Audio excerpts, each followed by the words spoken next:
calling the regular meeting of the La Habra Heights City. Hello. We're calling to order the regular meeting of the La Habra Heights City Council, August 12, 2004. Mr. Pespiza? Here. Mr. Bergman? Here. Mr. Laherty? Here. Mr. Zazula? Here. And Engelhardt is here. Kathy Houwen, would you lead us in the flag salute, please? Hand over your heart. Say with me. I pledge allegiance to the flag of the United States of America and to the republic for which stands one nation, under God, indivisible, with liberty and justice for all.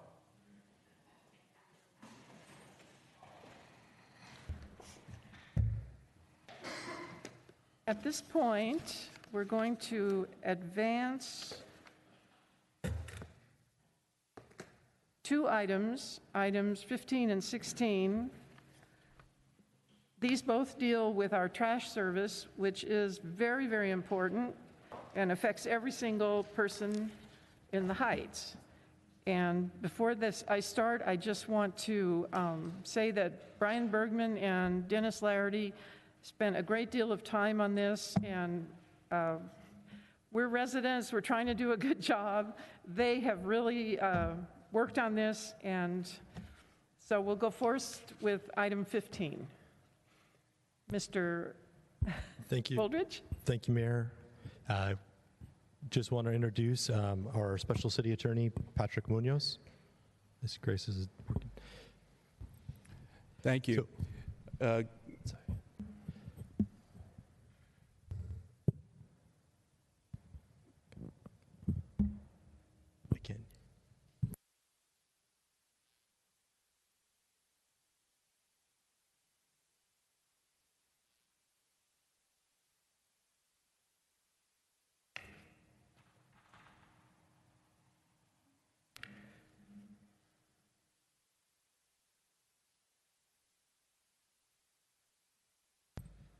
Can you hear that better? There, we can hear a little better now. That's a little better now. All right. Thank you, Mayor and council members. We have been going through a couple of items here related to the hauling of refuse in the city. We have been working with our city attorney's office, Rutan and Tucker. We were very fortunate through their offices to have Patrick Munoz with us, who is an expert in the field, and he'll be talking a little bit about the items tonight. Thank you. Good evening, Ms. Mayor and members of the council. The first item on your advanced agenda, item number 15, deals with the balance of your solid waste agreement with Republic Services. As set forth in the staff report, the agreement with Republic expired in May of 2022. We've been operating on a extension since that time. The extension's expired and we went to a month-to-month service with them. They have agreed to continue to provide services until October 1st. One of the conditions of their agreeing to do so was to have what we refer to as an extraordinary cost adjustment this year. Instead of the standard CPI increase, they asked for a 10% increase to cover some of the costs that they're incurring that were not covered under the terms of the agreement. So in essence, what we're asking for on item 15 is a motion to ratify a 10% increase to the rates that Republic would be otherwise charging between July 1 and October 1st. Are there any questions of Mr. Munoz? Is there any public comment? I return it to the council. May I have a motion? I'll make a motion to move approval on item 15 for the 10% rate increase. It'll just take them through October 1st of this year. A second. Mr. Zazula? Yes. Mr. Pespiza? Yes. Mr. Laherty? Yes. Mr. Bergman? Yes. And I'm a yes. Item 16. Going forward. Thank you, Mayor and Council. This item is dealing with moving forward with trash services in La Habra Heights. We have gone through an extensive process with a subcommittee from City Council made up of council members Larity and Bergman, who's worked with staff and Mr. Munoz to go through a very extensive and exhaustive process related to a new agreement with a new trash hauler that will come in and provide refuse services for the city. And then I'll hand it over to Mr. Munoz, and he can give you a kind of a quick summary as to where we were and where we've made it to. Thank you again. As Mr. Woodridge indicated, the council subcommittee, along with staff and our office, went through a process where we started with consideration of 6 companies, narrowed that down to 3 companies that we received proposals from. Of the 3 proposals, Ware Disposal Incorporated ultimately was determined to have not only objectively the most competitive price proposal, but the committee felt as though it provided the best value and overall service that was being proposed. The staff report provides a high-level summary, and I won't just repeat what's in there, but I think it's important to bear in mind that the staff report is just a summary, and that we'll be bringing back an extensive franchise agreement that will have all of the deal points spelled out and nailed down. I think residents should know that this might be a gross generalization, but if there's a service that's currently being provided by Republic, it will also be provided in the new franchise with Ware Disposal. So things like Christmas tree recycling, quarterly cleanups, bulky item service, things along those lines that were not touched upon in the staff report that currently exist will continue to exist. The difference, in my view, is going to be a much more economical service that's being provided. There, for instance, will no longer be charges for borough services for streets that are difficult for standard-sized trash trucks to navigate. There are some residents that are at the top of steep driveways that need what's referred to in the industry as scout service.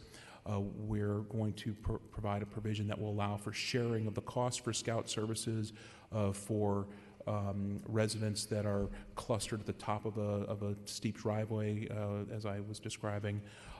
There's a provision that was proposed that after the first 90 days, where we'll come back with a proposal to figure out how to save residents more money if there are services being provided that aren't as efficient as they could be, if there's other services that could be provided that would result in cost savings. That's something that we'll be reevaluating after the first 90 days. Where we'll be providing all of the services that the city needs under a new state law known as SB 1383. It's a very significant benefit that the city will be receiving. There are very specific and detailed reporting requirements, requirements for monitoring waste that's disposed of in the various containers that will be placed out for residents to use, route auditing requirements, a lot of expense involved in all that Ware will be taking on for the city. And while the city does have a waiver for SB 1383 for the next couple of years, that waiver will expire, and so we'll be well positioned to be in compliance with the law at that time and understand that there's a $10,000 a day potential penalty if the city's not in compliance. So I think the proposal you have will have a very significant benefit from a legal compliance standpoint. Those are the highlights of the contract and the proposal. I'm very happy to answer questions if anybody has any. Are there any questions of Mr. Munoz? I have a couple of questions. Sure. All right. So I know this is in the staff report, but for the people, so what will be the base cost for the typical residents? The base cost will be $32.98 a month. And as I mentioned in my opening comments, there's a lot of residents who receive something called borough service right now. The borough service will be eliminated, so anybody that's paying both the base cost for Republic plus a borough service charge going forward will only pay the base service charge. Which is the $32.98. Correct. And then if you have a long driveway or the trash is picked up at your house, instead of at the street? Right. How is that? So that's referred to as carryout service or sometimes as scout service. The charge for that is an additional $54 and change. I apologize, I don't remember the exact number, $54.44 if I remember correctly. And as I mentioned, if there are a number of neighbors at the end of that same driveway, they'll be able to share that $54 on a pro rata basis. And where will be providing the same 96-gallon 3 containers that we have now? That's correct. You'll have one container for refuse, one for recyclables, and one for organic waste or green waste. The one exception is that Ware has offered a 10% discount to seniors or disabled customers who aren't generating as much waste and can use smaller size containers. And then you did indicate that you reached out, several different haulers were contacted by, I guess, you or the committee. And one of those was Republic, and for the longtime residents, one was Houwen. Houwen and Republic both indicated that they were not interested in participating in this process. And then the ones you did speak with, they submitted competitive sealed bids or whatever, however that worked. It wasn't a super formal process with sealed bids and that sort of thing, although we tried to keep them confidential just to keep the process fair. So we received 3 different proposals, one from Edco Disposal, one from Valley Vista Services, and one from Ware Disposal, Inc. They all had strengths that we had to compare with each other, or against each other, I should say, to determine what the committee felt was the best value from a price standpoint. As I mentioned, the Ware proposal was clearly, the lower number. And then as we went through and talked about the type of equipment that would be used, the customer service provisions, the transition services that would have to occur, the committee felt comfortable that Ware provided both the lowest priced and the best value.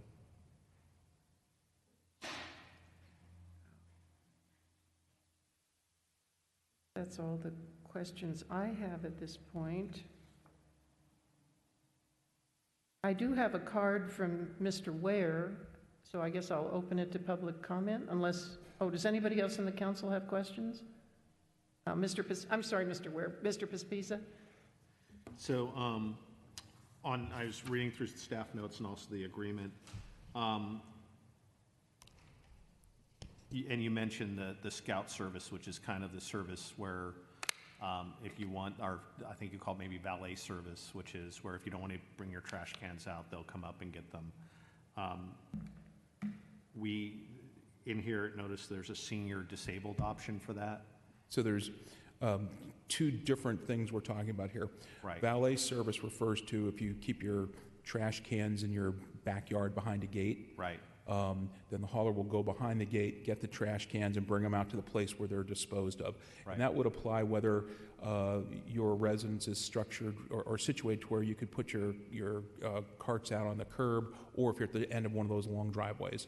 So for those residents in need, Ware has offered to provide that valet service at no charge. Scout service is unique to very, very long driveways, steep driveways, unusual circumstances where the curb is not being used as the.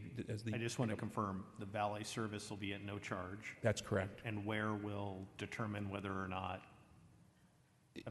it'll be an objective standard. Got it. People who qualify. Thank you. Are there any other questions? Did the 2 members of the committee wish to say anything at this point, or we'll invite Mr. Ware to come up? I'll comment a little bit. I thought the process went extremely well, and it was, we worked as a team and interviewed as a team and asked a lot of questions, and it was really good to get all the information from the haulers, and I thought it worked very well. We got a very good process with the whole thing, and we were able to really crunch the numbers and look at what worked and what didn't work in the past.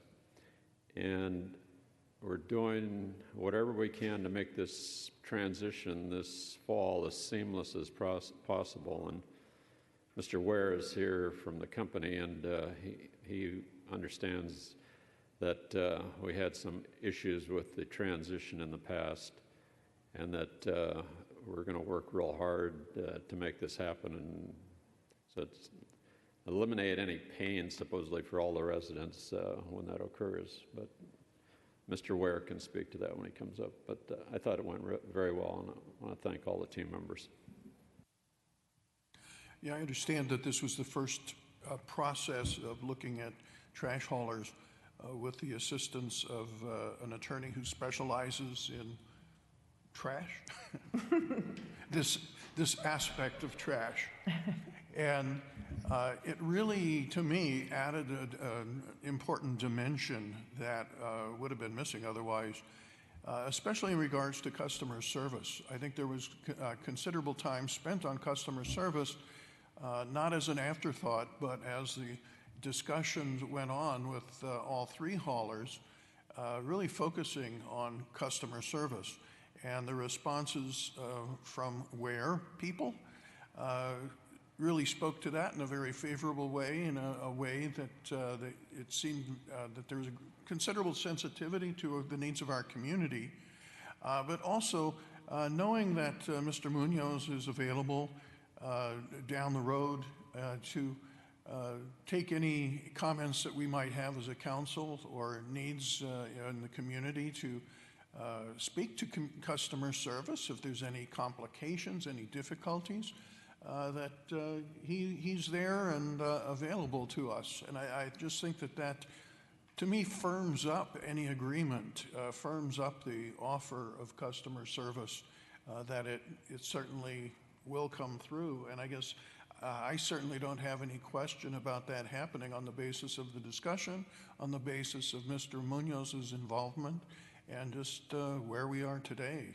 with Ware. And I think it's a great decision. Okay, Mr. Ware. Perhaps you could give us just a tiny bit of the background of your company and then whatever you'd like to present. Absolutely, absolutely. Madam Mayor, council members, my name is Jay Ware. I'm the general manager of Ware Disposal. I stand in front of you tonight thanking you for your consideration and thanking the committee for its recommendation. My company is started by my parents in 1968. We are a full solid waste service company. We have over 250 trucks operating in the Southern California area, across San Diego, Los Angeles, and Orange County. We are looking forward to providing the services to the city, and as you've heard tonight, the committee was very much focused on community service and customer service, and those are my biggest focuses for your city. One, transitioning out the city in a smooth and effortless and seamless transition, and secondly, to make sure that your city is serviced by my customer service team along with my operations team, who I have here tonight. Actually, I have Mr. Manny Gonzalez and I have also Miss Leah Ding and Runyon Assar, all very much prepared to involve and invest themselves fully to customer services within this city. And with that said, I believe that I can answer any of your questions if you have any. I guess it's a little unusual, but are there any questions, Mr. Ware, by any of the council members? No? I guess not. Fantastic. Thank you. I look forward to your consideration. Thank you again. and your team for coming. Thank you. Well, we'll close the hearing then. May I have a motion?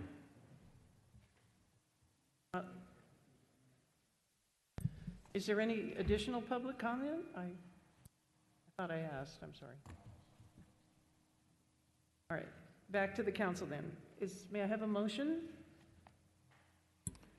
I'll make a motion to select Ware Disposal to enter into a new franchise agreement for collection and processing of solid waste, including compliance with the state-mandated organic recycling and related services, and direct the city attorney to prepare a franchise agreement for a 10-year period beginning October 1st, 2024, with the option of 2 one-year extensions, and return to the council for its approval of such franchise. Second. Is there any discussion?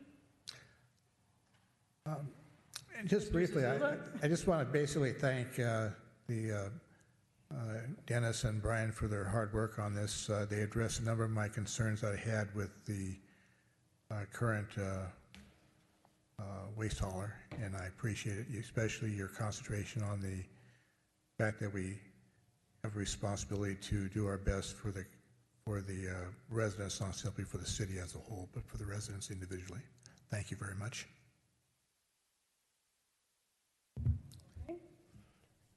Mr. Bergman? Yes. Mr. Laherty? Yes. Mr. Pospiza? Yes. Mr. Zazula? Yes. And Engelhardt is a yes. Thank you, Mr. Munoz, and thank you, Mr. Ware. Okay, back to our normal procedure, public comment. I have one card from Rick Brooks.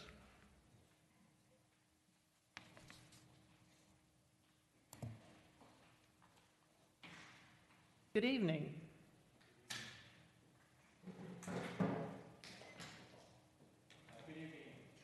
Brooks, Skyline Drive. I want to start by thanking the volunteers that came out a couple of weeks ago and helped pick up trash. I really appreciate that there are other people in the community that actually care about what our city looks like. I also want to thank Rafferty and Josh and Al and Grace for doing traffic control and making it safe. It was pretty hairy up at the top of Skyline, and they did a good job making it safe. I was a little concerned because someone said that they heard a comment from Mayor Engelhardt that said, if we do this again, we don't need city staff, we can just put out signs and that should be good enough. Unfortunately, that just kind of shows me how out of touch you are. And, you know, when it comes to employees, safety should always come first, and volunteers should be treated like employees. Mr. City Attorney, I think you need to explain to the City Council and to Mayor Engelhardt that she's not the CEO of the city and that she can't just go into City Hall and bark orders. The chain of command is and should be that City Council makes decisions. That council decision gives direction to City Manager, and the staff works for City Manager, not for any particular City Council member. And, you know, we're going to end up having staff quit or file more lawsuits against the city because, you know, the chain of command is broken. It's been a year at least since the last city manager left, and I've seen the interim sign for Rafferty. That's just absolutely horrible management on the part of the city council. Either hire a city manager or make him the city manager. But to string the poor guy out for a year, really? I mean, he's afraid to make a decision because maybe he won't get the promotion. Step up, do your job, okay? It's just so disturbing that it takes a year. And I don't want to hear excuses, oh, we can't afford a city manager. Rafferty, I would like you to please contact 672 Greenview and tell them their time is up. That property has been on the hit list for code enforcement for going on 15 years, and the owners now have owned it for 14 years, and they're doing nothing with it. That property's going nowhere. It's an eyesore. And Mr. Steffler is running for city council now so that he could get rid of that eyesore living next to him because he couldn't do it for 8 years while he was on the planning commission. So I think their time is up. They're behind on their taxes. They're not going to do anything. Let's just move on. The city has 2 lawsuits that I know of because of mismanagement by city council and the previous city manager having a relationship with an employee. Well, I find the same thing disturbing that Brian, Bergman and Carol Engelhardt have this relationship and they've been dating for a long time, and I just think it's really bad for our city because we need 5 independent thinking people and not somebody who's afraid to make a decision because their girlfriend's going to get mad at them. So I think one of you should resign. Anyone watching this, if people actually watch these meetings, please drive by Hacienda and West Road. It's horrific. That lot is a city-owned lot, and it's absolutely horrific. I'm embarrassed. Weeds are 6 feet high. And I know the excuses about the dirt pile there, but plant a row of hedges, ficus nitias or something, and hide the thing. But no other property in the city could look like that without getting code enforcements. And it just, the city manager can only do what city council directs him. So, take care of that. And if you think that lot looks bad, why don't you drive by Mr. Zazula's house? And I'm just absolutely appalled that Mr. Zazula, city council member, is now wasting city staff time, and we finally hire a code enforcement man, and we're wasting city code enforcement because you failed to live by the codes. 6 years ago, Norm, I stood up here and I asked you a question. And I said, do you live by the general plan and the codes, or are you just a hypocrite politician that wants to tell other people how to live? Well, actions speak louder than words. So I'm done with you. I'm tired of being nice. I'm going to give you 3 weeks to hire a contractor and pull a permit and replace that roof and clean up your hedges in your front yard. After 3 weeks, I'm going to sue you and I'm going to sue the city for selective enforcement. And I'm going to go after damages for my Avocado Crest property that was undervalued because of lack of code enforcement for this city. I'm putting you on notice. I've tried to be nice to all of you, and I'm done. I'm done, Norm. Lastly, I just want to say that Norm Zazula and Carol Engelhardt, they don't represent me, and they don't represent 98% of the city. I worked hard, I saved my money, I've made 20, 30, 40 years worth of mortgage payments to live here. I didn't just wait till my mom and dad died and then inherit the house. You didn't earn it, and it shows by the respect you have for the city and by the respect that you give to our codes. So I wish City Council would start actually doing some things, and so that I don't have to play hardball, but one way or another, I really like this city. There's some wonderful people here, and I'm tired of things not getting done. Thank you. Thank you. Are there any other public comment?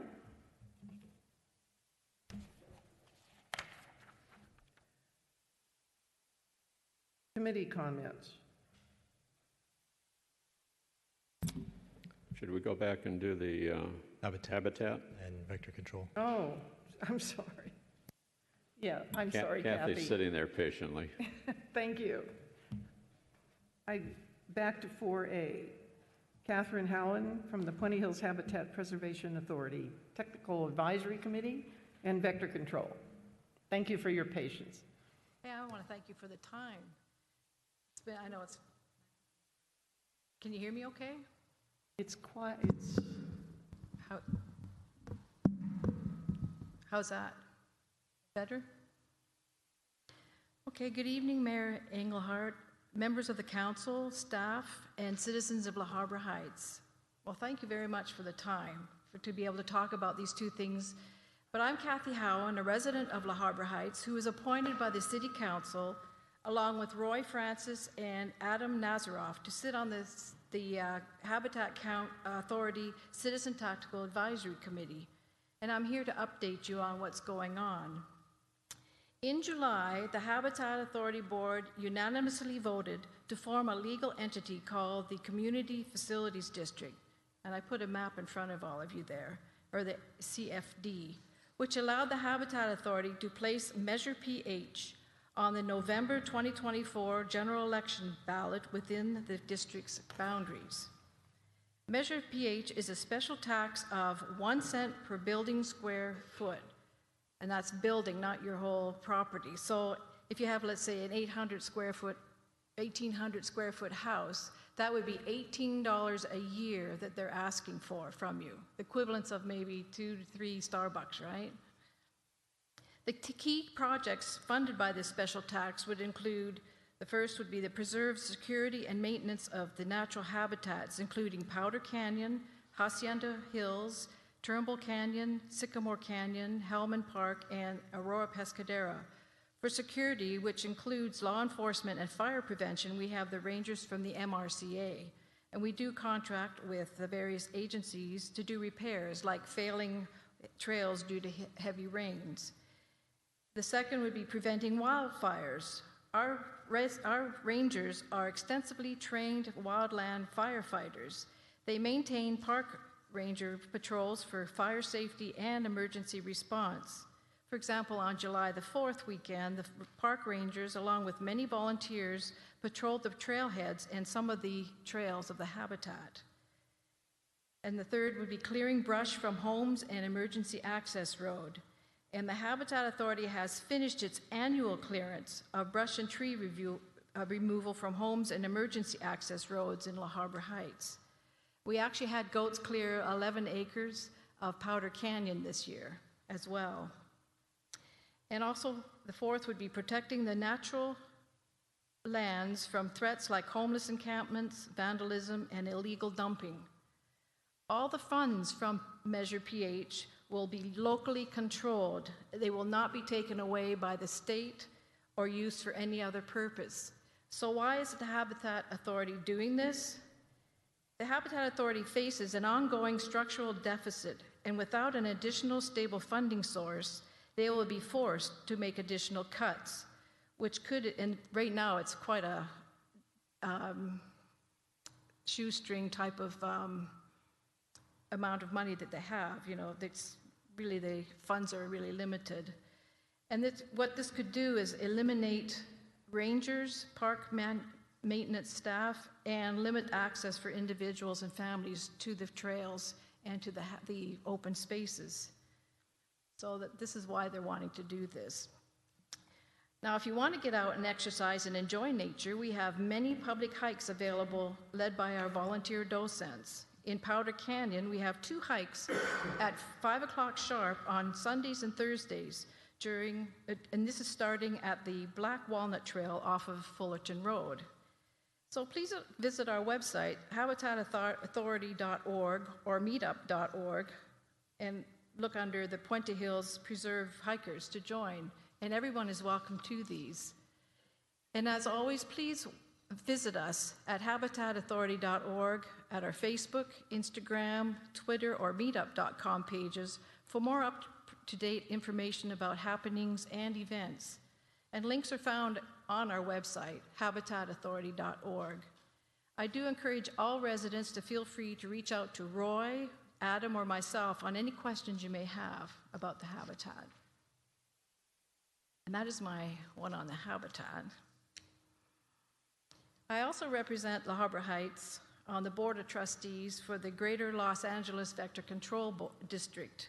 And I want just a reminder, if you wish to visit Vector Control or contact them for any reason, you need to contact the LA District, not Orange County, because La Habra Heights is in LA County. So one animal on this earth that could affect your health for the rest of your life or cause death is the mosquito. If you're being bothered by mosquitoes, you need to find out why they are around. So this month, there were 22 non-human cases of West Nile virus versus 36 cases last year in California. 5 of those were in Fresno, and the rest were scattered around the San Fernando Valley, so it's not in this area. And so far, we've had 2 human cases of West Nile virus in California this year. And in La Habra Heights, Vector Control had 4 service requests for mosquito activity, and all were negative and treated. Our technician found mosquito activity in areas of La Habra Heights, 6 in pools, 4 in USD lids, 1 in gutter spots, and 20 in other non-pool locations. Mosquitoes don't fly far from their water sources, so if you don't have any standing water anywhere and have a lot of mosquitoes, maybe your neighbors do. To help control the mosquito population, just do the simple act of dumping out the water in the various receptacles in your property at least once a week. Keep an eye on what could be potential sources of mosquito growth. Our technician would be happy to come out and show you what could be potential sources that you have. And here's something interesting. The Greater LA Vector Control District, along with Orange County, are looking for ways to reduce the mosquito population. One study that we're doing is called the Sterile Insect Technique, or SIT. What we're doing is sterilizing male Aedes aegypti mosquitoes and releasing them weekly into a specific area to see if the numbers of the mosquito population drop. And this is a pilot study So far in the initial studies, they are seeing some decrease in mosquito population, so it's very promising. And I hope the future shows even more promise.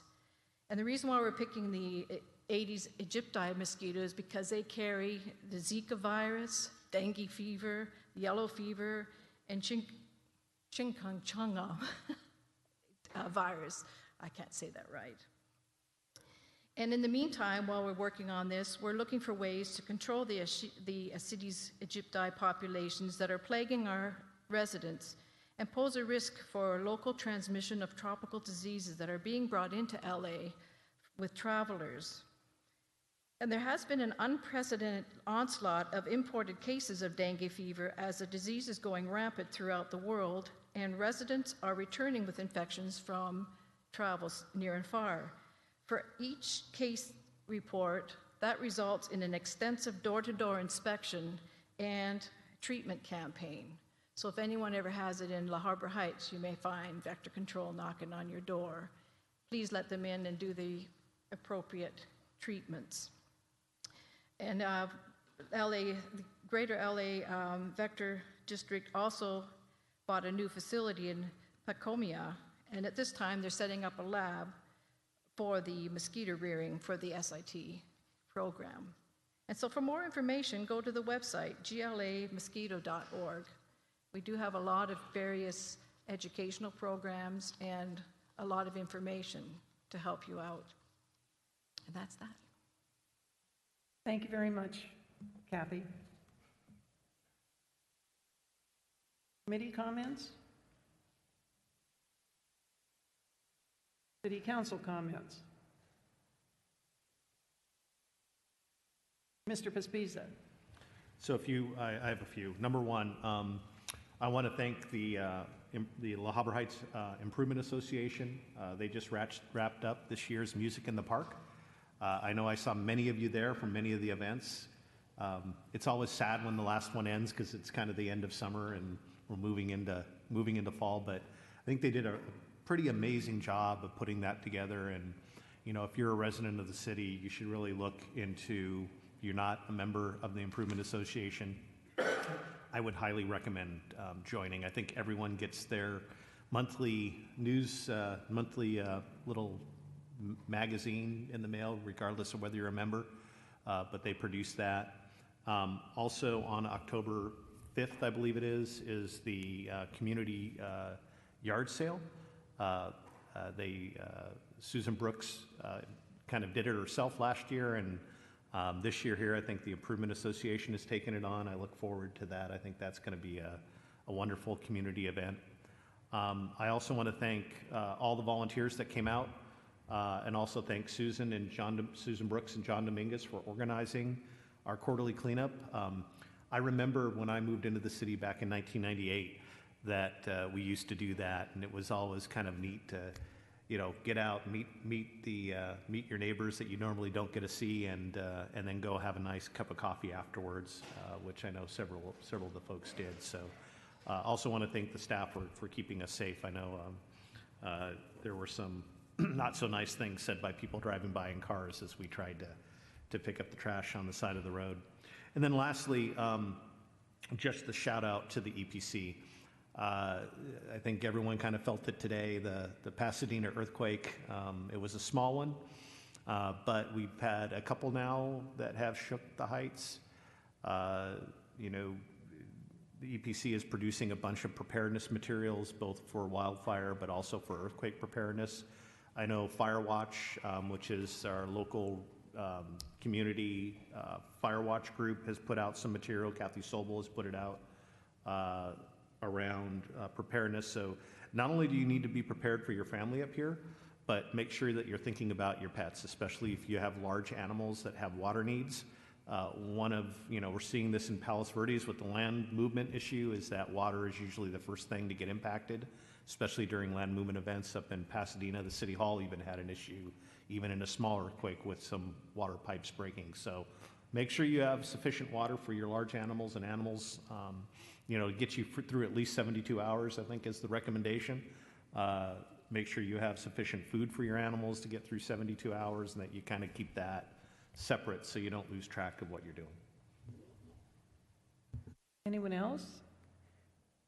I too would like to thank John Dominguez, who's here tonight. Is there a way to train the camera on him if he doesn't speak? And also Susan Brooks. They revived the trash pickup along Hacienda, and it was well attended, and the street always looks so nice. Thank you. Yeah, for a short period of time. Okay, administrative reports. Thank you, Mayor and Council. A couple items for you tonight. Over the weekend, there was a birthday party for one of our longest term fire department volunteers, Joan Kloffenstein. She was a part of the dispatch component of our fire department all the way back in the day when it was purely volunteers and residents that pitched in and helped out. She recently turned 99, so they had a nice big celebration for her over the weekend.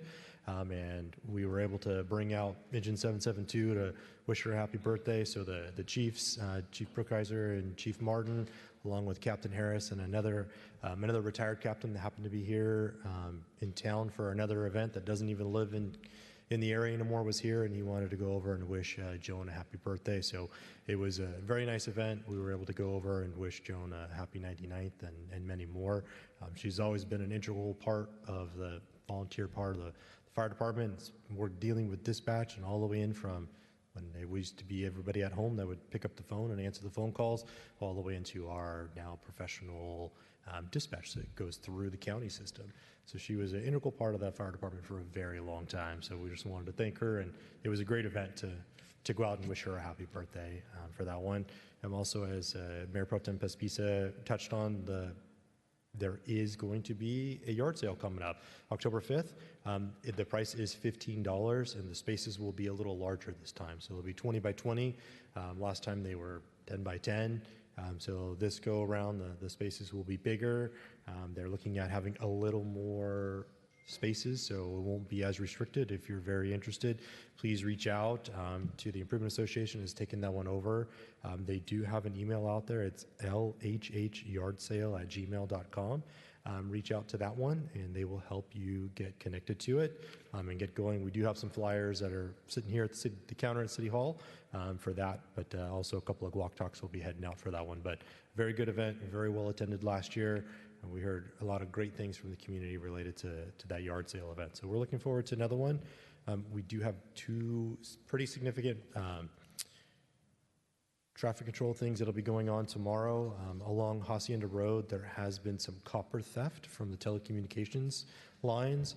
So Frontier is going to be doing some single lane closures along Hacienda Road tomorrow to replace a large section of line that was stolen so they'll be out doing single lane closures and things as they work to replace those lines along Hacienda Road. And at the same time, Southern California Edison will be doing some road work on Harbor. So you've seen, if you've gone up and down Harbor recently, you see message boards there that say road closed. For the most part, it will be single lane on both directions of Harbor. There will be a short period where they will fully close Harbor as they string a cable across the roadway and make a replacement of a line. So for a short period of time, Harbor will be closed on August 13th. Otherwise, it will just be single lane closures on Harbor Boulevard. That'll be tomorrow. Same thing on Hacienda as Frontier works to make those repairs of the lines from the copper theft that's happening ever more often to it. And also, too, I'd like to thank Mr. Dominguez and Ms. Brooks for the working to coordinate that cleanup of Hacienda Road. It was a great event. We had a good time out there. We kind of split into two groups. There was a group that worked here from City Hall all the way up to East Road, and a group that went from Skyline down to the North City limit. I was working with that group there. We actually made it through that part pretty quick, so we said, hey, let's go from Skyline all the way down to Canada Sombre. So then we cleaned down to Canada Sombre. So it was a nice event. It was very well attended. It was great to see the group of people out from that did it when we used to do it back in the day, as Mayor Pro Tem was talking about, to new residents that are just doing it for the first time this go around. So it was a very nice event. It was a great thing to do. That's all I have tonight. Thanks. Thank you. City Attorney's report? Nothing other than we met on the items listed in closed session, and there's no reportable action. That is all. Community Development report? Mr. Wooldridge? Thank you, Mayor. So the Community Development report for this month, Building Department issued 15 building permits. and collected permit fees of a little bit over $16,000. We took in 2 code enforcement complaints. We have 25 active cases and closed 7 cases during the month of, June, it's July. We issued 4 stop work orders during July and closed 6 of those unpermitted construction cases, bringing that to 65. We also took in 7 development applications and planning and approved 9 projects. If you have any questions, I'm happy to answer them for you. Any questions? Fire Chief's report. Well, good evening.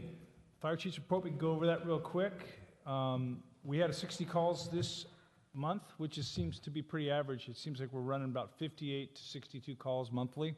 We did have 1 significant fire call. It was small, but it was a brush fire on July 21st, 2024. At about 2 p.m., we had a brush fire breakout in Chaparral and Grass on Walnut Street. We were able to respond quickly. The volunteer fire department got in there quickly. A good size of report was made, and resources from the County of Los Angeles and the La Habra Heights Fire Department were able to subdue that fire, keep it from getting any bigger. But that's like our first brush fire that we've had. We're fortunate that there wasn't any wind blowing. I was asked to mention, after hearing some of the talk tonight about things that are somewhat negative, let's talk a little bit about some wonderful people in La Habra Heights. So I wanted to bring up the party that we had this weekend, this recognition of the Wings family and our interaction as a fire department with that family. Caitlin and Martin Wings, whose grandmother lives here in the Heights, was having a birthday party on July 12th, 2014 for Lorelei. She was a 2-year-old, and Charlotte, her sister, was 3 years old at the time. Charlotte drowned, had a near drowning in the pool. La Habra Heights Fire Department volunteers responded, and they took over the scene. Charlotte was pulled out of the water. She was unconscious, not breathing. CPR was started. The La Habra Heights volunteers showed up, applied supplemental OT, started an IV, went code 3 to Whittier Presbyterian Hospital, and she survived.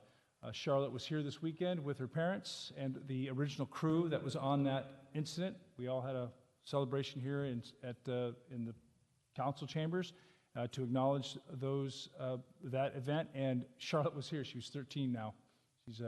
She was at the party, and so were the old crew. It was a very positive thing to happen. Also, I wanted to just mention Joan Klopfenstein, her 99th birthday. For those of you who don't know Joan, she's kind of a legend around here. I didn't know Joan. It was the first time that I've heard of her, heard rumor of her, heard that she was like one of our first dispatchers when the department was volunteer. But Joan spent 43 years as a volunteer dispatcher for La Habra Heights, both as when it was back in the all-volunteer days that some of you might remember, and then during the transition to the more modern department that we know today. Joan, in 1968, Joan's oldest son, Paul, volunteered to train as a firefighter with the La Habra Heights Volunteer Fire Department, and he persuaded his mother to join the department as a dispatcher. So it was a family business. Mark and James, Joan's other 2 sons, also became volunteer firefighters. And Joan has said that all dispatching was done from their homes. There were 5 dispatchers. They all had special phones installed. And when a call came in, all 5 dispatchers were notified at one time. Each one had a radio and a fire telephone for receiving the calls. Calls first came into an answering service, then they were transferred to the dispatchers on the fire phones in their homes. Then they would dispatch from there. Joan thought the dispatchers ought to have volunteer fire department badges. But the chief at the time kind of scoffed at that and said, "Where would you wear them? On your bathrobes?" So Joan created an official red phone that she sewed onto 5 official bathrobes that she issued to all 5 of the dispatchers in the city. And I gave you the handout here that shows that she did that. She's quite an amazing woman. She created the official bathrobes for the dispatchers. When dispatching moved from the residents' homes into the fire stations, Joan moved in to become the first fire captain to accommodate and communications chief for the department. She trained many fire service graduates and students who worked in the department, turning them into, in her words, fine, clear-speaking dispatchers. And I can't tell you how important it is when you're on the radio and you're managing something to have clear and concise communication. I push it very hard with the volunteers that we push to talk. We don't push to think over the radio, if you can kind of catch that meaning. Anyway, it was her 99th birthday. A huge group of people showed up and celebrated that. We all went down there and acknowledged her. So there is one of your key residents in La Habra Heights, Joan Kloppenstein. Joan Kloppenstein, your first dispatcher. I'm proud to say. So I mentioned the fire, and then there were three, after July 21st, properties located at the high and very high fire severity zones requiring documentation of compliant defensible space inspections, according to AB 38, Assembly Bill 38, were conducted, and for real estate sales disclosures and documentation only. So people that have to go through these, they don't need to worry about it. We're going to go up there and do a fire inspection on it, but it's just for sales purposes only. Chief Alcalde did 3 inspections in July, in accordance to AB 38. If there are any other questions, I can answer them. That's end of report. Any questions? I would like to make a follow-up comment on the wing matter and thank the chief. Caitlin Wing kind of decided on her own that she would honor the paramedics and staff that were on duty back in, was it 2014? When her daughter almost drowned. And the chief and Dawn Sterick, I guess did a wonderful job. And it was really nice seeing some of the guys that had actually been at that event. And one of the gentlemen, I can't remember his name, he had saved the call sheet, and it actually, I can't articulate it, it was really down when he read the call sheet, but they went out anyway, and it all turned out wonderful. And I really think we cannot thank our fire people and our paramedics enough, because they actually do save a lot of lives. Thank you so much. Sheriff's Department report. Good afternoon. We had one reported burglary on El Cajonita that took place on the 4th of July.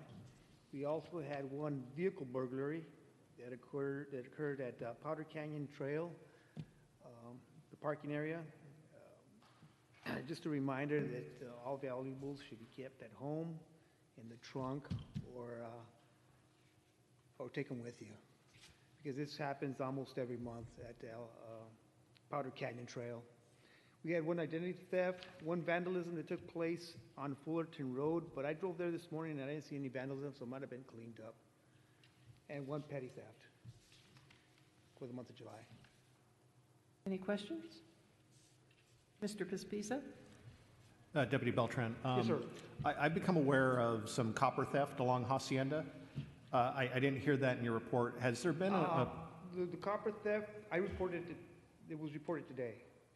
Oh, it was just reported, yeah, okay. it was just reported this morning. I took a report. Okay, because it's occurred now in three separate places along Hacienda. Yeah, they just told me about it. I did do one report this morning. It was, according to the employees of Frontier. Frontier? It was $20,000 worth of copper. Yeah. It's hard to believe that much copper is these copper wires are not your usual, what people imagine. It's almost 2 inches thick, and there's a lot of copper inside of it. Yeah. Now, I believe it happened this weekend, the time we can't. No, it's been a couple weeks. Well, there was one this morning. Yeah, I actually talked to the Frontier folks, and there was one that happened a couple weeks ago. It started a couple weeks ago. And the only reason I bring it up, and maybe we can get some, I know it's hard at night to get folks up here from the sheriff's department, but maybe, they can just drive up and down Hacienda and just look at it. Because while it impacts Frontier, who it really impacts are our residents that for the last 2 weeks have not had phone or internet service because of the outage. Safety issue. Right, so there is a safety issue with it too. They can't dial 911, or there's no reception, and it becomes a serious Yeah, so safety issue. I just, if you have an opportunity to, at briefing at industry, just to ask, not a lot, just if you got 5 minutes, drive up and down Hacienda and just make sure there's no one cutting the phone cables on the poles. Absolutely. Any other questions? Moving on to the consent calendar, items 9 through 13. Does anyone wish to pull any item? May I have a motion? I move to accept the consent items. Second. Mr. Zazula? Yes. Mr. Pospiza? Yes. Mr. Larity? Yes. Mr. Bergman? Yes. And Engelhardt is a yes. Item 14, protest hearing on unpaid brush clearance costs. Mr. Wooldridge? Thank you, Mayor. This item before you tonight is related to the clearance of properties related to brush clearance. There are four properties that have been cleared by the department as part of our brush clearance program. They went all the way through the process and were abated, and those are ready for the lien process to that. So tonight, the action would be for the City Council to overrule any protests offered during the protest hearing and adopt Resolution 2024-24, confirming the report of costs incurred by the city and authorizing the assessment of as liens to be placed on the tax rolls effective August 12, 2024, or amend the charges to be assessed and place the liens as followed and adopt the resolution. If you have any questions, I'm happy to answer. Any questions? Should open the hearing. Are there any protests or comments? Hearing none, return it. May I have a motion?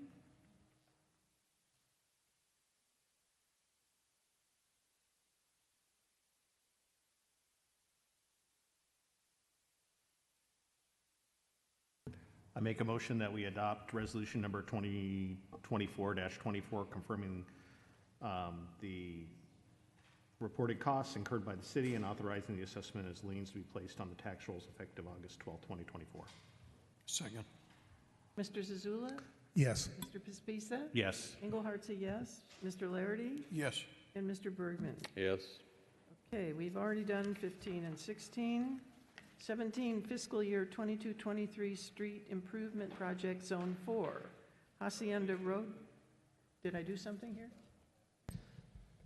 So for the record, the recusal is because of the location of your property, correct? Yeah. Oh.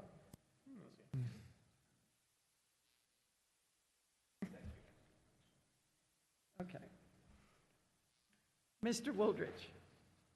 Thank you, Mayor and Council. This item before you tonight is to award contract for the fiscal year 2022-23 street improvement project, Zone 4, so it's Hacienda Road and East Road. This project went before the council a little while ago. We had opened bids for the project, and the bids came in at about $1.7 million, which was way above what the engineer's estimate was and what we expected to have related to the project. So staff and city engineer went back and met with the Roads Advisory Committee's design subcommittee. They re-looked at the projects, revised the project, the scope of the project, and did a couple of things. They reduced the number of streets that would be worked on, and they also created a few additional alternate bid items. So typically we'll have one or two alternate bid items. One of those alternate bid items generally is crack seal. Council usually has, I think for us to be able to do $30,000 worth of crack seal as part of the projects. And so that is typically one of the alternate bids, and there might be an additional street or two that we would look at as an alternate bid. But after opening that bid, the design subcommittee did a lot of very good work in looking at the roads to work on the roads that needed the work the most up front. So the base bid of the project was revised to include work on Skyline, Leucadia, and Panchoy in those areas up in that location as the base bid. And the alternate bid item 1 is for crack sealing. So we would crack seal the areas that were done as part of the 17-18 project, which is the regular cycle and process of maintenance for that. So that crack seal would be on Reposado, Aguacate, half of Churchill and Papaya are the streets that we did in the 1718 project that would be done for alternate bid 1 is the crack seal component. Alternate bid 2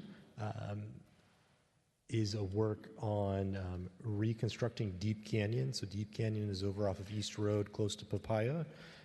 That street has had some significant deterioration over the years. So alternate bid 2 would be essentially that area needs to be all R&R, so removed and replaced and reconstructed. And alternate bid 3 would be for repaving of Greenview, the public portion of Greenview. About half of Greenview Road is public and the other half is private. So alternate bid item 3 would be to do that, would be to pay from Reposado all the way to where it changes to the private side of Greenview. We rebid the project and opened those bids a couple of weeks ago. We received 5 people pulled bid packets. We received 4 bids from Onyx Paving Company, RJ Noble, Hardy and Harper Inc., and All American Asphalt were the 4 companies that submitted bids that included the base and the alternate bids. If you include the base and all the alternate bids together, the lowest responsive bidder would be Onyx Paving for a total of $1,369,000. So that would be the option to award the base plus the 3 alternates. Ultimately, the way it was broken up, council can award the contract based off any combination of the base bid or base bid plus alternate or alternates. The only thing is that has to be from one contractor. So depending on if you look at wanting to approve a base plus a certain alternate, the contractor that is the lowest bidder may change based on which bid item you're looking at. Staff is making the recommendation that we award based on the base bid and the 3 alternates. So that would be awarding the contract to Onyx Paving Company in the amount of $1,369,000. As the second component of these street improvement projects is the construction management and the inspection portion of it. For that, we reached out to our engineering firm, NV5, to receive a proposal for doing the inspection management services, construction management services, and the inspection of it, including materials testing and labor compliance component of it. So their proposal for that component of it is $192,364. So CM and inspection is done as like time and material. So they look at the whole project to look at the amount of working days that are in there. So inspection is scheduled they gave a bid for 80 working days as part of the inspection. The reality is generally our projects don't do 80 days worth of inspections. So they would only bill for the time that they're actually doing inspections. So for like the inspector, it would be at the time for meetings that we have and progress meetings, pre-construction meetings, and their time in the field doing inspection. They would bill us for those hours that they work. Same thing with the construction manager. It would be the time that leads up going through the material submittals and pre-construction, progress through it, and close out. So it's not that we would award an agreement to NV5 and they would collect $192,000. It's based on what they bill. So typically our CMN inspection usually comes in less than that because they don't typically work the entire time as far as like days of inspection in the field, which is the most costly component of it. Theirs also includes labor compliance. Since this is a prevailing wage, there are certain requirements that have to be done as part of the construction. So there's interviews with the workers from the construction companies. We have to review their payroll. To send a certified payroll, we have to do all of those and report all of that to the state. And also includes materials testing and inspections as needed for the project. So staff is recommending that the City Council award the fiscal year 2022-23 street improvement project construction contract to Onyx Paving Company in the amount of $1,369,000. Authorize a contingency for this project in the amount of 15%.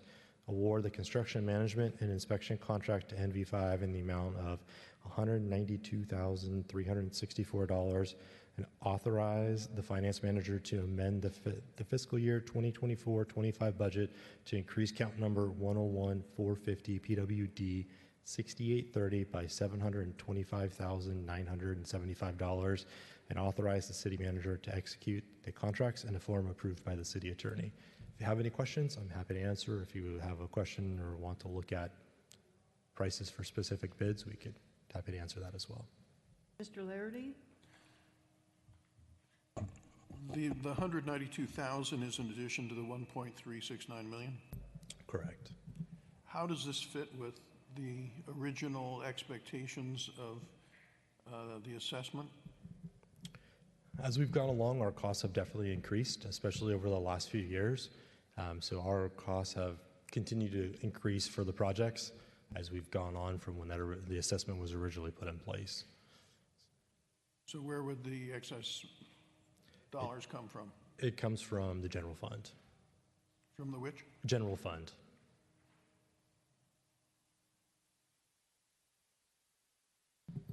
Is that 192,000, do you feel that's realistic for what they're doing? I would say it's going to be less than that. On average, construction time for the street projects, we usually don't see it go past 60 days. Just on average, it's generally less than that. We're usually in the 45 to 50, 60 at the long end of a project. So they write those proposals to include sort of the worst case scenario of time. So like 80 days of construction. So inspector is generally not going to be out here for 80 days, which would represent a significant savings in that amount of money. Okay, thank you. Mr. Bergman? This one, if I look at NV5, the proposal this time versus what they've done in the past, this is considerably more. It's like almost double. So do you have to have somebody out here every single day during that, when they start the paving project? Yes, well, that is the best recommendation, to have our inspector here while they're doing the work.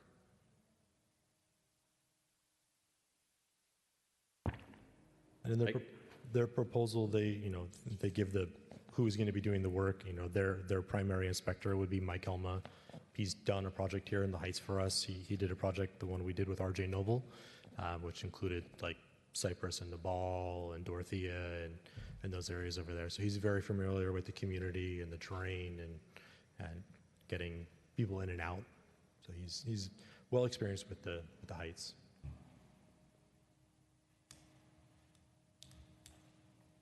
I guess I'm sort of, based on they've almost doubled their price, I have a real concern with the pricing structure. And maybe we need to go out for bid on this thing. I'll say Peter Saldago, who's the construction manager for it, does an amazing job. He is, I think you've worked with him in other communities. He does a lot of other work for other communities, even in their city that city attorney represents. He's very thorough. He tracks things well.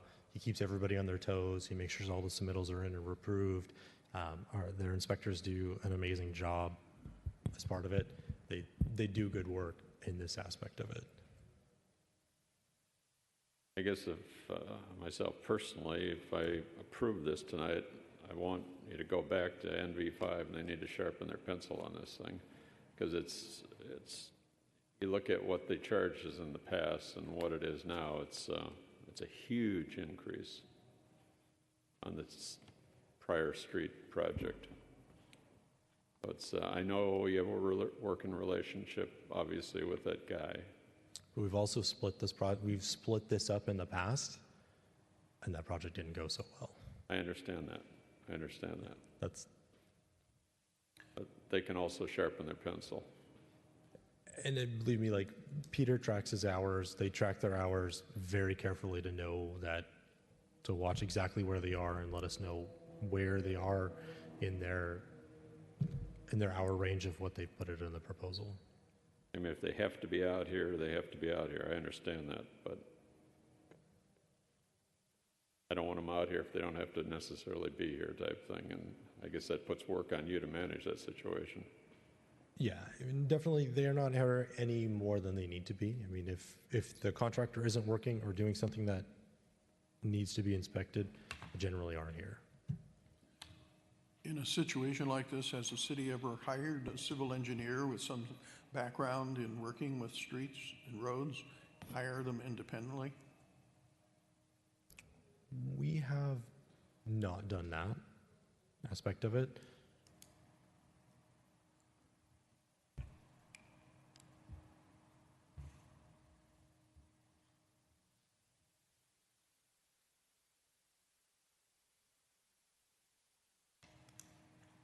If you had to use somebody else, who would you reach out to?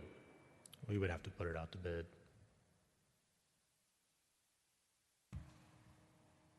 So,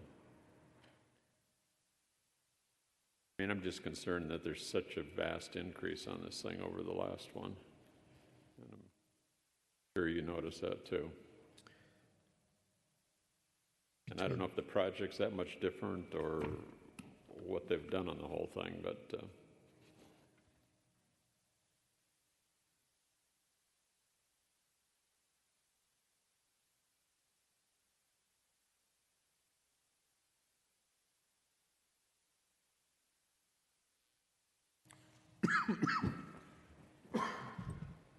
I guess it's just my feelings. I'd like to hear from the rest of the council. I had you said the bid, the whole package of the paving, not the engineering, was restructured, and what was it? The alternates that were taken out of the bid, or were there other streets that aren't on this proposal that were deleted? There were other streets that were deleted from the base bid aspect of it. So the base bid also, you can look at alternate 2 and 3 were included in that base bid previously. And there were other streets that after the subcommittee looked at, they said, okay, these streets can wait. Their PCI, their condition, they went out, they walked the areas again to look at what could wait and what needed to move forward for us to figure out what would put us more into where we would need to be budget-wise. Okay. Could we adopt the bid by Onyx Paving, but hold off on the payment to NV5 until we've talked to them more about that? We could, certainly. Now, how many administrative hurdles that creates, I don't know, but legally, you certainly can. Administratively, it's just going to put the project behind as we're going to have to wait to move forward with any sort of submittal. So typically out of the gate, the first thing we do is we work through agreements, so basically kind of that first month is going to be that. It's agreements, it's bonds, insurance is put in place.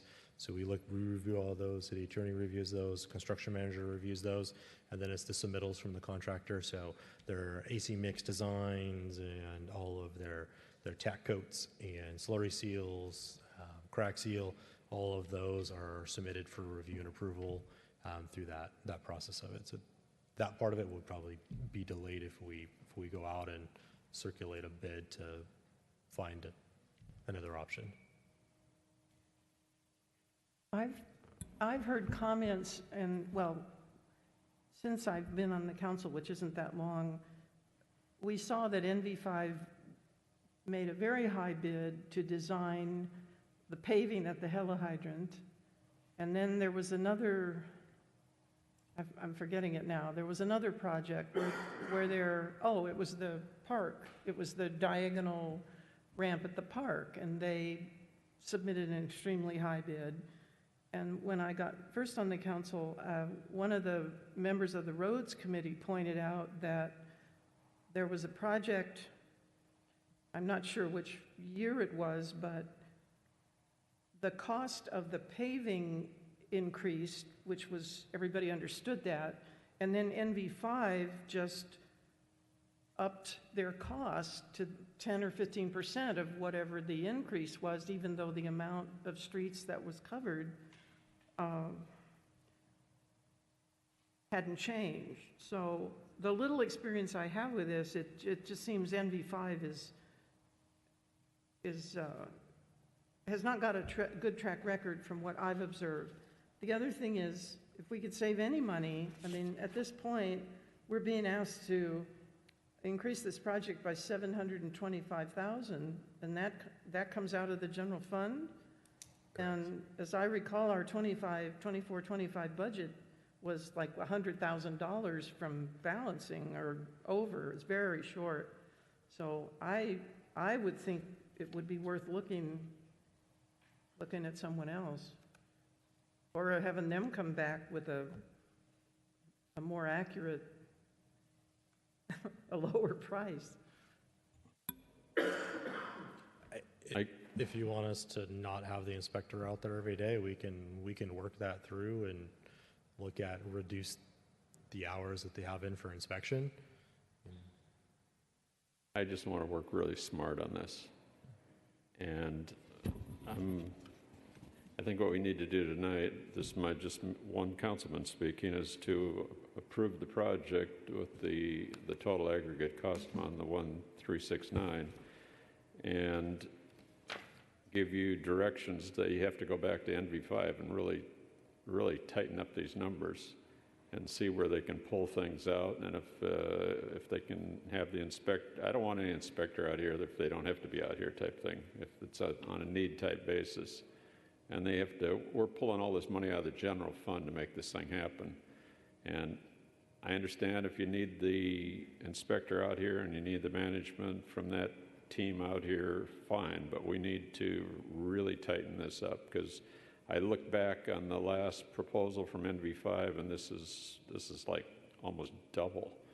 And it's, maybe they have more work in it, but they need to go back and relook at the whole thing. And that's where I'm coming from, that if you're going to use them, you got to really tell them that you've got to sharpen your pencil and not have any person out here when they don't need to be type thing, and reduce that cost at that 192.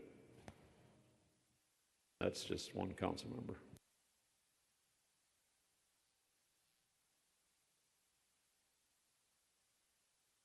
Mr. Zula?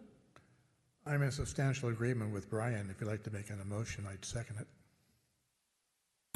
Okay, well, I'm ready to make a motion. Then I'll make a motion to award the fiscal year 2022-23 street improvement project to Onyx Paving Company in the amount of $1,369,000. Authorize a contingency fee for the project of 15%, and go back to NV5 to sharpen their pencil on their whole entire contract amount, and minimize any labor at all that has to come out here, and just use them only the absolute minimum amount. And if they can't do that, or they can't reduce their costs in this thing, we're going to have to go out to bid on it. I know that'll slow things down, so I don't really want to do that either. And then authorize the finance manager to amend fiscal year 2024 budget to increase the amount of the $725,974, which gives you enough money in there to do it. And authorize city manager to execute the contracts in a form approved by the city attorney. Oh, second. Oh, fair enough. Okay. Well, do you have to authorize the budget amendment for that full amount if you're hoping? Well, I did, because I don't know what it's going to be or anything else, so at least we have some latitude in there. I think we've given clear instruction that this number has to come down. Was that a second, Mr. Zazula, or? I think Dennis beat me to it, but Oh, all fair right. enough. Let's see, I guess I open for public comment, or I should have done that. Hearing nothing. Mr. Zazula? Yes. Englehart's a yes. Laherty? Yes. And Mr. Bergman? Yes. Okay, number 18. Does somebody mind letting Mr. Bispisa back in the room? Okay.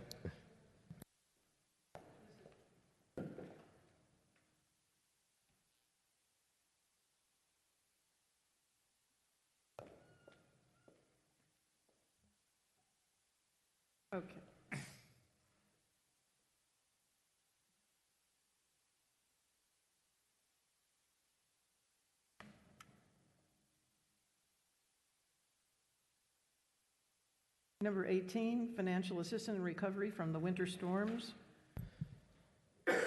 Thank you, Mayor and Council. This is continuing some of the information that related to our storms from February as we move further through the process. We are continuing through the process with FEMA. We have a dedicated representative that we work with at FEMA that we work to put all of our costs that we've incurred so far and any future work that may need to be done in mitigation. We work with that individual to help us through that process. Have been working very, very well with that aspect of it as moving forward. So we meet with them on a pretty much weekly basis from there. Last meeting, we worked with a member of their mitigation staff to look at some of the areas that we may need to do future mitigation work.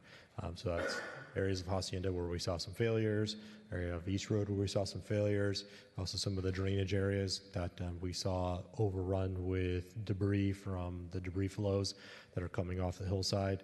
And speaking with the mitigation expert from FEMA, they will come out and actually walk us through that and that proposal as well. So we're finalizing that damage assessment form with our representative and are working to schedule a time for the mitigation representative to come out. A couple of things that go along with mitigation aspect of it is we receive about 100% of what we have in costs that go out the door as far as emergency work that we have done that we receive reimbursement for, which right now is just a little under $500,000. We receive that in there. If we need to go above and beyond that aspect of it, if there is some damage that needs attention and mitigation work to prevent this in the future, if it's above that $500,000 mark, we would have to go through a cost-benefit analysis to see if there is a benefit of doing that work to be able to get there as part of it. So we're in that phase with FEMA right now. Recently, you've seen there's some work has happened out on some of the roads. We made some repairs to East Road where there was some slope failure in that area. So that stretch of 400 block of East Road was repaired. So city engineer worked with, put together a little bit of bid documents. We put that project out to bid. So that stretch of East Road was actually elevated on one side to help keep the water to flow, pitched to the other side of the road. Some berm works will be coming in from there. Similar on LaFleur, where there was a section where that roadside had washed away, and we did some repair work along LaFleur, section of Fullerton Road and East Road as well with the company CTI. So that paving work was recently done. The berm work should be happening very, very soon as part of that. So it's all reimbursable costs that go into our claim, but our paperwork with FEMA as well. So all of those things are moving through the process as we speak. We're actually meeting with our representative tomorrow. We have a scheduled meeting with him from there. Tom, is there anything else you wanted to add that I might have missed? I don't think he heard you. Council has any options or any questions, we're happy to answer. Mr. Pespisa? So a couple things. Mayor Engelhardt and I have met with some of the residents along Hacienda that were impacted by the debris flows. Are we going to be able to have some mitigations in place before next winter? We're working on larger mitigation with FEMA. At the same time, city engineer and myself are looking at some more specific things that we could do now that may not necessarily be as part of that mitigation work that FEMA does, but things that we can do to some of those drainage facilities that saw impacts to help prevent this from the next rainy season, which is coming up. Is there a possibility of understanding what those might look like by October? Yes. Okay. Because I'd like to make sure that they have an opportunity, if we can agendize it for October, that would be great. And I'd like to invite them to come down to the October meeting to voice their concerns, because they have some pretty specific concerns about, what happened. And I know the mayor and I have been trying to help them understand the process we go through to make changes to both drainage and possibly even the road. So I'd like to agendize that if possible. Number two is Mr. Brooks brought up, and I'll agree with him on this one thing, Weston Hacienda really is an eyesore. I hope that part of the recovery plan is to remove the tons and tons and tons of storm debris that have been dumped there, and it's now, we're several months from the event. Is there a plan to remove and restore that lot back to the condition it was in before the storm?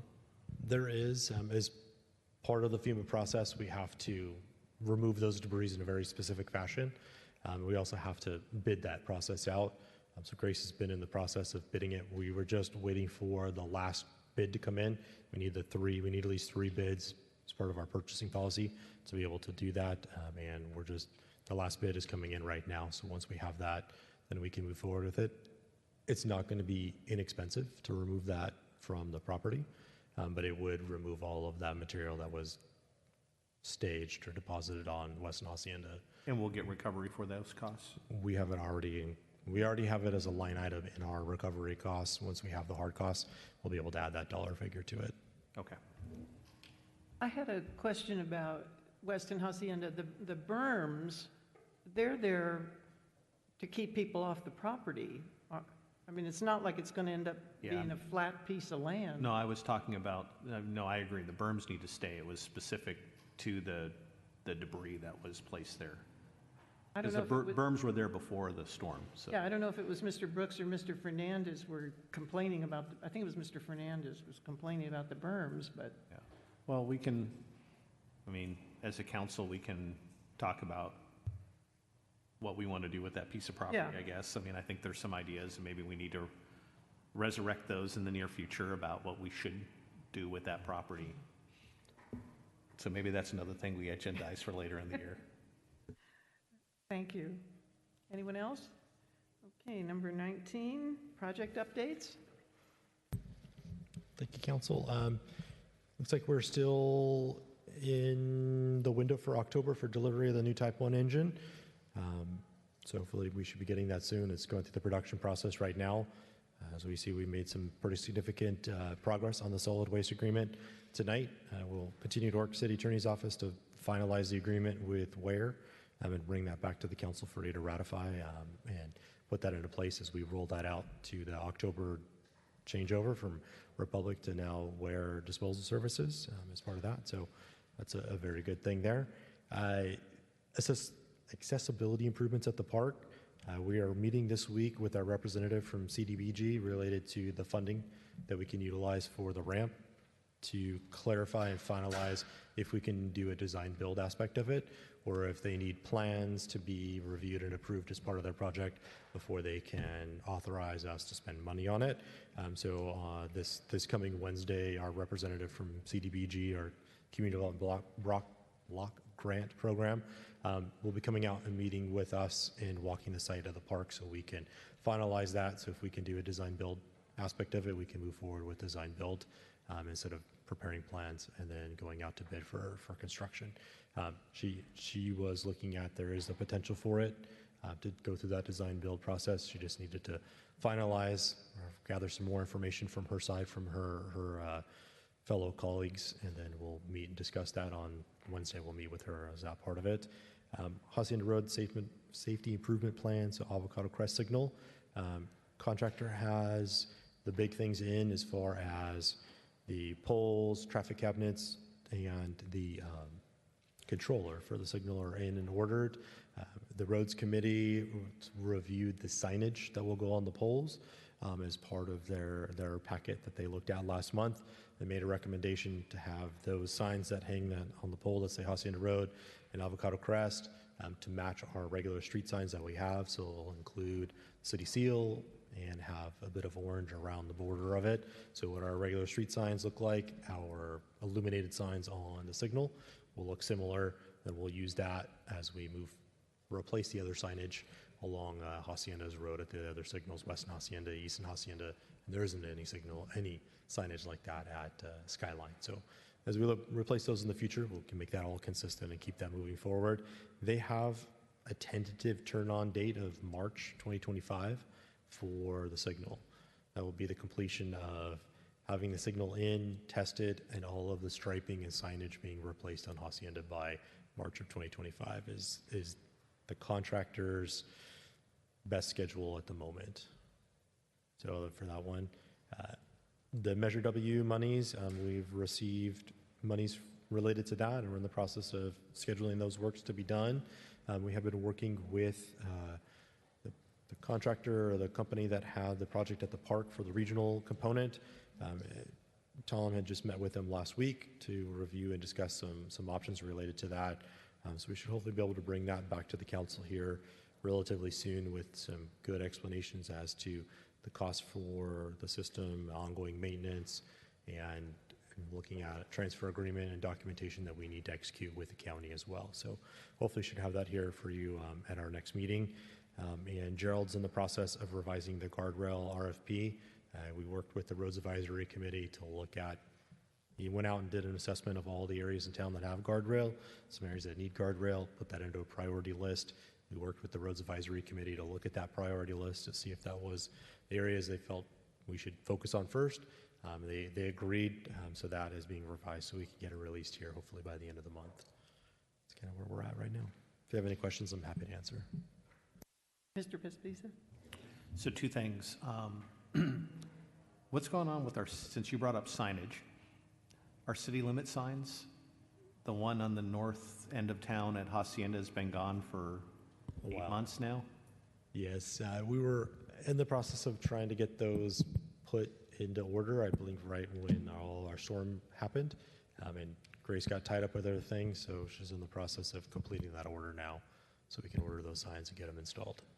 Okay, and then are we not repairing guardrail in the city now because of the replacement project? Because I noticed that there's been quite a bit of damage to guardrail that has not been repaired for many months.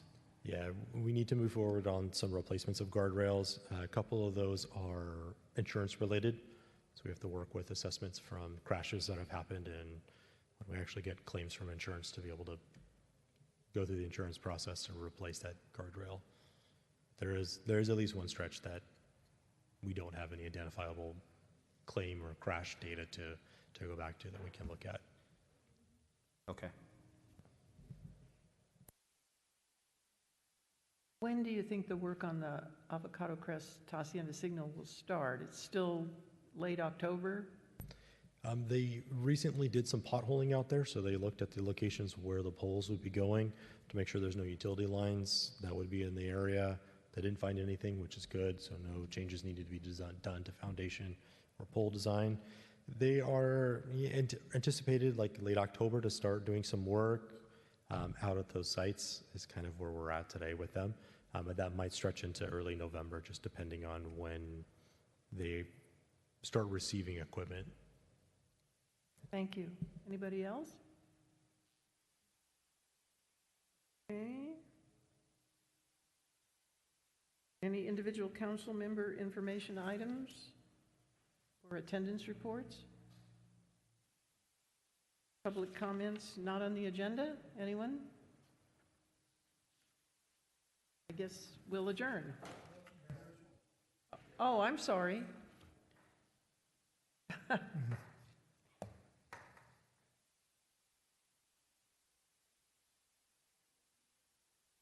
Bruce Thomas, Panchoy. First of all, it's sort of my opinion, the whole group of you, it's none of our business out here how you live. As long as it's outside of the city council, who cares? That's just my opinion. Secondly, anybody that doesn't know Joan, she's the only one that's been in this department longer than I have.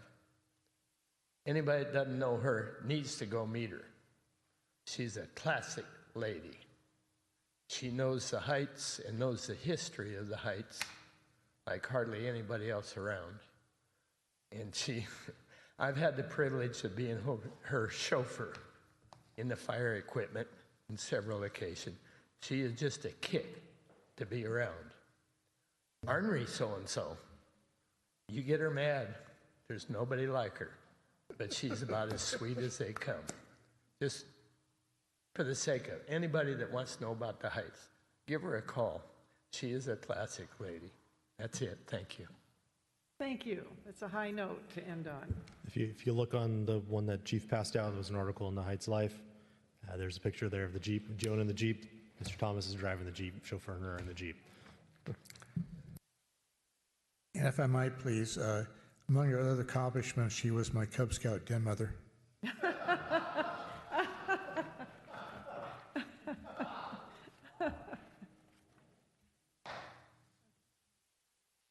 Do I need a motion to adjourn? Okay, we're adjourned then. Thank you, Mr. Thomas.